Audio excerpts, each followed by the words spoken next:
नाम का एक व्यक्ति अपनी पत्नी के साथ रहता था। वह जिस गांव में रहता था उस गांव का सबसे गरीब व्यक्ति वही था। वो मजदूरी करके थोड़े बहुत पैसे ही कमा पाता था। उसके पास रहने को ढंग का गांव वाले रामू और उसकी पत्नी की जरा भी इज्जत नहीं किया करते थे। जिस कुएं से बाकी गांव वाले पानी लेते थे, अगर उस कुएं से पानी लेने रामू या उसकी पत्नी चली जाती थी तो सभी उन्हें भगा दिया करते थे। एक दिन रामू की पत्नी बहुत उदास होकर रामू से बोली, हमारी क्या गलती है जो गांव वाले हमारे साथ ऐसा बर्ताव करते हैं? हमने तो कभी किसी का बुरा नहीं किया। अरे तुम चिंता क्यों करती हो? मैं हूं ना। तुम देखना, एक दिन यही गांव वाले हमसे मिलने के लिए लाइन लगा देंगे।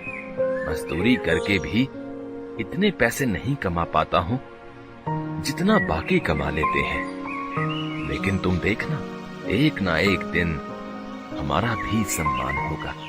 रामू दिल का बहुत अच्छा इंसान था। वो कभी किसी के साथ बेईमानी नहीं करता था। यही उसकी सबसे बड़ी खूबी थी। एक रात बहुत जोर की आंधी आई। रामू का घर कच्चा घर था, इसीलिए उसे डर लगने लगा कि कहीं उसका घर पानी के बहाव के साथ बह न जाए। रामू और उसकी पत्नी ने कुछ जरूरी सामान अपने हाथों में उठा लिए और पास ही अपने भाई के घर चलने लगे। रामू के भाई का घर पक्का था, इसीलिए रामू ने सोचा कि जरूरी सामान उसके घर में रख देते हैं। रामू हाथ में सामान लेकर अपने भाई के घर तक आया। रामू के साथ साथ उसकी पत्नी भी आई। भाई नीचे आ जाओ, कुछ काम है। रामू का भाई नीचे आया और बोला, हाँ क्या हुआ? इतनी बारिश में यहाँ क्यों आए हो? भाई तुम्हें मेरे घर का हाल तो पता ही है। सारा सामान पानी के साथ बह ना जाए, इसलिए मैं कुछ अपना जरूरी सामान तुम्हारे घर में रखना चाहता हूँ। क्या तुम्हारा सामान मेरे घर पर? नहीं नहीं, मेरी पत्नी मुझे बहुत डांटेगी। मैं नहीं रख सकता तुम्हारा सामान। तुम जाओ, अपने घर में ही रहो। रामू का भाई गुस्से में अपने घर के अंदर चला गया। रामू और उसकी पत्नी दुखी होकर वापस अपने घर आ गए। बारिश बहुत जोर से हो रही थी, इसीलिए रामू और उसकी पत्नी अपना सामान और घर की रखवाली करने के लिए पूरी रात जागते रहे। सुबह हुई। अब तक बारिश बंद हो चुकी थी। अब ऐसी बरसात की स्थिति में रामू को एक भी काम नहीं मिल पा रहा था। कुछ महीने इसी तरह गुजर गए। एक बार रामू से गांव में शहर के कुछ अमीर व्यक्तियों ने मिलकर एक सप्ताह मेला लगवाया। सभी अमीर व्यापारी अपनी अपनी मोटर गाड़ियों में गांव का मेला देखने आए। एक व्यापारी अपनी गाड़ी से गांव तक आ गया। अचानक जोर जोर से बारिश होने लगी। उस व्यापारी की गाड़ी कीचड़ में फंस गई। उसने बहुत कोशिश की, लेकिन उसकी गाड़ी कीचड़ से नहीं निकल पा रही थी।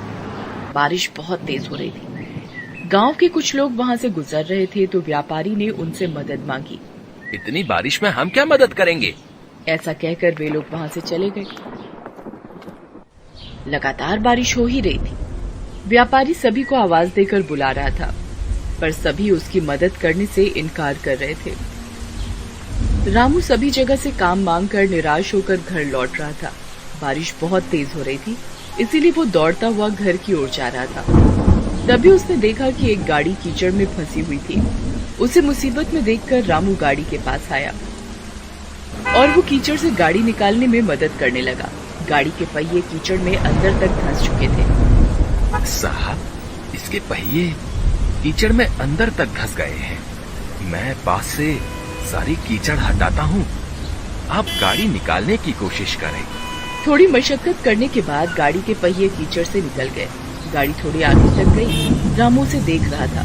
तभी अचानक से गाड़ी रुक जाती है और उसमें से एक व्यक्ति निकलता है और वो रामू के पास जाता है। हेलो, तुम कौन हो? मेरा नाम दीनानाथ है। मैं शहर में व्यापार करता हूँ। रामू उस व्यापारी को देखकर थोड़ा घबरा गया। जी, मेरा नाम रामू है। मैं कई सालों से इसी गांव में रह रहा हूँ। अच्छा, वैसे तुम बहुत अच्छे इंसान हो। पिछले आधे घंटे से मैं यहीं फंसा हुआ था। किसी ने मेरी मदद नहीं की, सिर्फ तुमने मेरी मदद की। तब जाकर मेरी गाड़ी इस कीचड़ से निकल पाई है। मैं यहाँ मेला देखने आया था। जी, कोई बात नहीं। दूसरों की मदद करना तो हमारा फर्ज है। अब बारिश रुक चुकी थी। रामू वहाँ से जाने लगा। रुको रामू, मुझे अपने घर नहीं ले जाओगे क्या? नहीं साहब, मुझ जैसे गरीब के घर जाकर आप क्या करोगे? मेरे घर में चारों ओर पानी ही पानी भरा है। आप मेला देखने जाइए, मैं घर जाता हूँ। अब तो मैं एक बार तुम्हारे घर चलकर ही रहूंगा।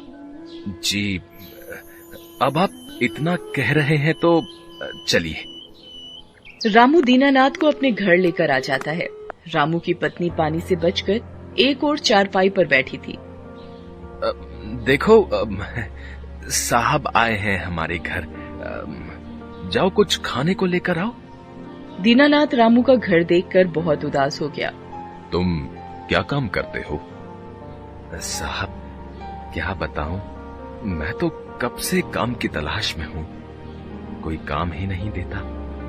बस इधर उधर से घूमकर कुछ मजदूरी का काम कर लेता हूं। बारिश की वजह से अब वो भी बंद है। तब तक रामू की पत्नी एक प्लेट में एक गुड़ का ढेला लेकर आई और बोली, साहब, हमारे घर में अभी यही बचा है, कृपया इसे ही खा लें।